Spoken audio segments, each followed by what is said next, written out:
Conference का आयोजन किया गया है, क्या मामला है पूरा सर? जैसे बहराइच में एक फारीन सानिया उर्फ मोती नाम की लड़की थी, जो कि कमाल खान की पुत्री थी, और कमाल खान ने उसको मार दिया और पुलिस को भी कोई सूचना नहीं दी, ना ही पोस्टमार्टम कराया गया। हमारे संगठन के द्वारा निरंतर 8 नवंबर को पत्र लिखा गया माननीय योगी आदित्यनाथ जी को, वहाँ के डीएम महोदय को, वहाँ के एसएसपी महोदय को, लेकिन किसी प्रकार की कोई कार्रवाई अभी तक नहीं हुई। मैंने मीडिया में भी प्रेस विज्ञप्ति जारी की थी, मीडिया में कई पेपरों में वो चीज़ आई थी, लेकिन अभी तक वहाँ का प्रशासन मूक दर्शक है। मैंने कल 17 नवंबर को डीजीपी जी को पत्र लिखा, उनको भी अवगत कराया, लेकिन अभी तक किसी प्रकार की कोई कार्रवाई नहीं हुई है। मैं मीडिया बंधुओं को इसीलिए आमंत्रित किया हूं कि आपके माध्यम से हमारी खबर को शासन प्रशासन तक पहुंचाएं, जिससे कि उस पर कार्रवाई हो। क्योंकि कोई भी व्यक्ति यदि किसी हिंदू से प्यार करता है और उसको मार दिया जाता है, तो ये तो बहुत बड़ी घटना है। और पुलिस कह रही कि मुझे संज्ञान में नहीं है, यहाँ पेपरों में निकल रहा, न्यूजों में चल रहा है, इतने हमारे पास स्पीड पोस्ट मैंने किए हैं, सबकी रिसीविंग है मेरे पास और सभी पत्र जा रहे हैं, और लेकिन पुलिस कह रही मुझे कोई सूचना ही नहीं है। जबकि फोन से बात हुई, जो जिस दरोगा से बात हुई उसकी कॉल रिकॉर्डिंग है हम लोगों के पास, लेकिन वो पुलिस उस पर कोई कार्रवाई नहीं करना चाह रही है।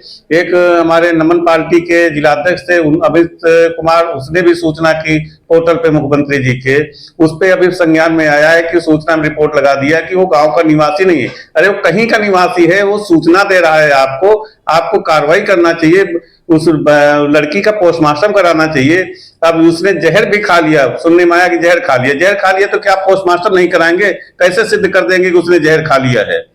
तो ये चीजें हैं, और मैं यही मांग कर रहा हूँ शासन और प्रशासन से कि उसको पोस्टमार्टम करा करके सच्चाई को सामने लाया जाए, और उस जो लड़की मरी है उसको न्याय मिलना चाहिए। और यदि नहीं न्याय मिलता है तो हम लोग जो है हाईकोर्ट की शरण में जाने के लिए तैयार हैं। हम माननीय उच्च न्यायालय में जाकर के और उस पर जो जांच की मांग करेंगे।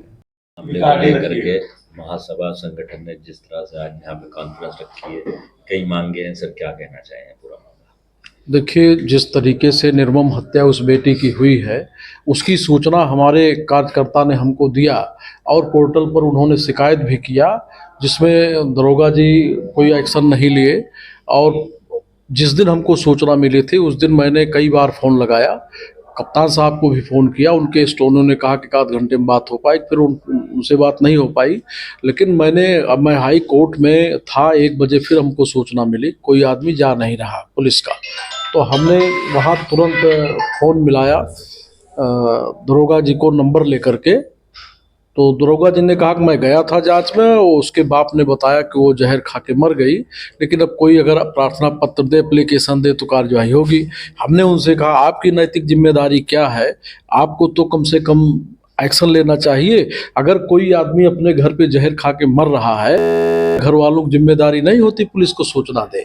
अगर सूचना नहीं दी जा रही तो इसका मतलब है कि उन्होंने मारा है और मारने का प्रूफ है। और दरोगा जी से मेरी जब बात हुई तो उसकी कॉल रिकॉर्डिंग हमारे पास है, और वो कॉल रिकॉर्डिंग हमने भेजा भी है, और उन्होंने उस कॉल रिकॉर्डिंग को मैंने और अधिकारियों को भेजा, लेकिन अभी उस मामले में कोई कार्यवाही नहीं हो रही है। जिसमें अखंड आर्याव्रत त्रिदंडी महासभा के राष्ट्रीय अध्यक्ष माननीय त्रिवेदी जी ने पूरी ताकत के साथ लगे हैं कार्यकर्ताओं को लेकर के। तमाम खबरें चली, अखबारों में खबरें निकाली गई, इन्होंने पत्र लिखा, संबंधित अधिकारियों से फ़ोन पर बातें भी किया, लेकिन अभी कोई उसमें एक्शन नहीं ले रहा है। उस अपराधी को पूरा थाना बचाने में लगा हुआ, क्योंकि वो थाने का दलाल है और वह थाने की मदद करता है। सर, प्रशासन से खासकर सरकार से क्या अनुरोध करना चाहिए? सरकार से अनुरोध है कि इसमें जीरो टॉलरेंस की बात होती है, तो कम से कम उसमें एक्शन ले। मैं चाहूँगा कि आपके चैनल के माध्यम से माननीय मुख्यमंत्री तक ये संदेश पहुँचे और उस बेटी को न्याय मिले।